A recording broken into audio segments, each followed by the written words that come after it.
Thank you very much, Executive Secretary Lucas Bersamin. Oh, please, would you take your seats? The Honorable Mori Masafumi, Special Advisor to the Prime Minister of Japan. The Transportation Secretary Jimmy Bautista, Senator J.B.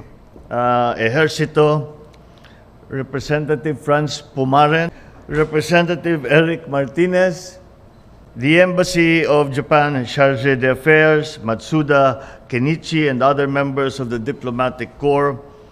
Of course, Quezon City, Mayor Maria Josefina G. Belmonte, Senior Vice President of JICA, Nakasawa Kenichiro, fellow workers in government, distinguished guests, ladies and gentlemen, good afternoon.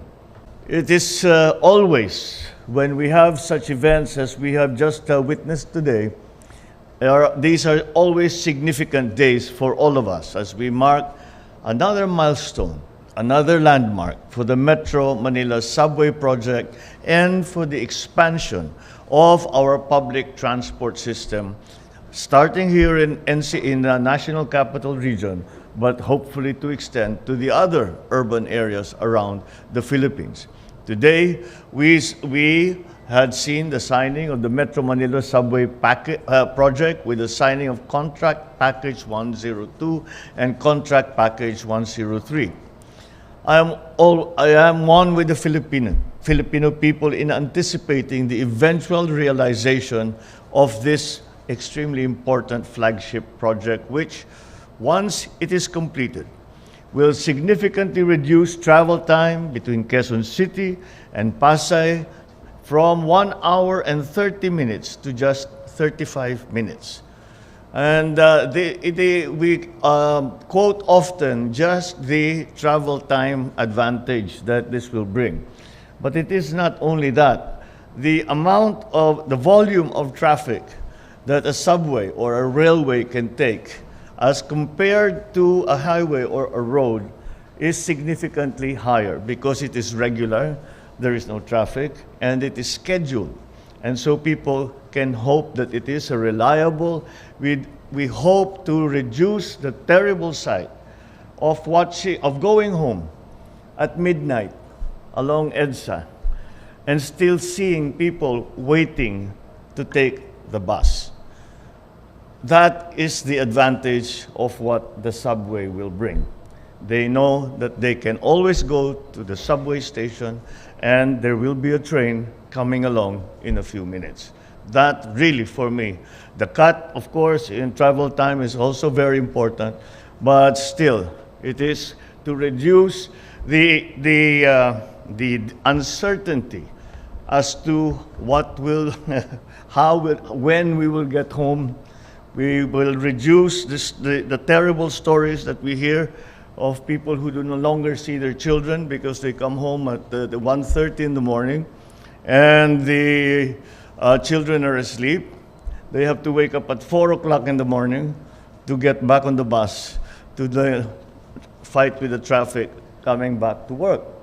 And that the subway and all our public transport systems will be able to help and to remedy. So the quality of life in the city should improve significantly.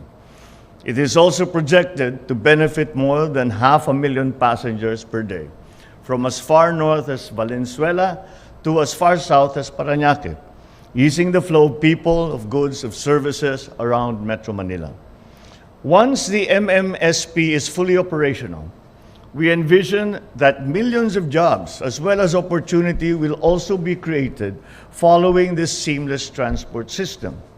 Yet, even before it begins its operations, it is already set to yield many fruits. The implementation of the civil works for Contract Package 102 and Contract Package 103 alone are set to create thousands of jobs and opportunities for many Filipinos. So let me extend my most sincere and fervent congratulations to everyone who made this monumental undertaking possible. Thank you for your hard work, and thank you for taking us to this day today. I thank the government of Japan for partnering with the Philippines in pursuing this important infrastructure development project. The world recognizes Japan for having a very efficient rail transport system, which the Philippines aspires to one day emulate. We thank you for your continued support, and I hope to further advance our cooperation in other areas for the mutual benefit of our peoples. We are also thankful to the Japan International Cooperation Agency for providing the financial support for the implementation of Contract Package 102 and 103. Similarly, we must acknowledge that Nishimatsu DMCI joint venture and Sumitomo Mitsui Construction for working closely with the Philippine government in ensuring the completion of these contract packages. And I thank you not only for this specific project, I thank the JICA who have been supporting the development of the Philippines for the last 50 years.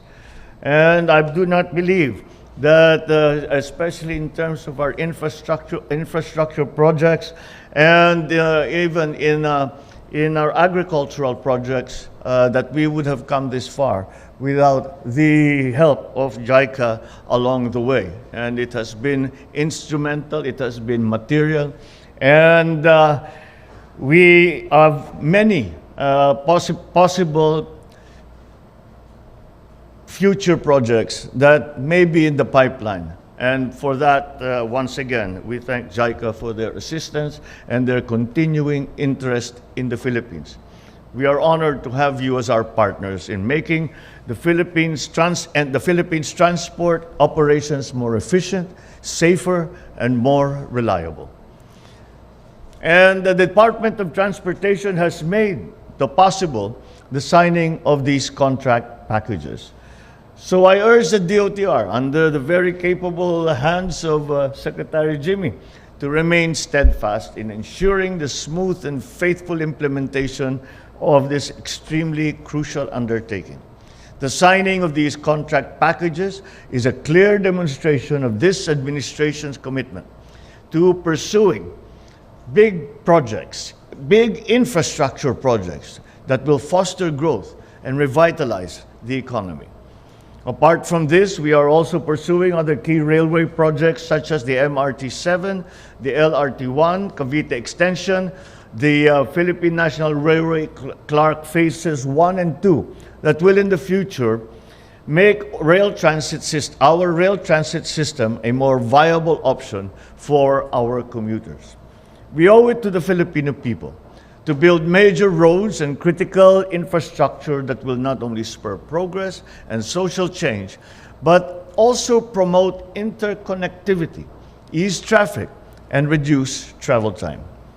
With you as our partners, I am confident that we can move full speed ahead towards building better and more infrastructure projects for the Filipino people.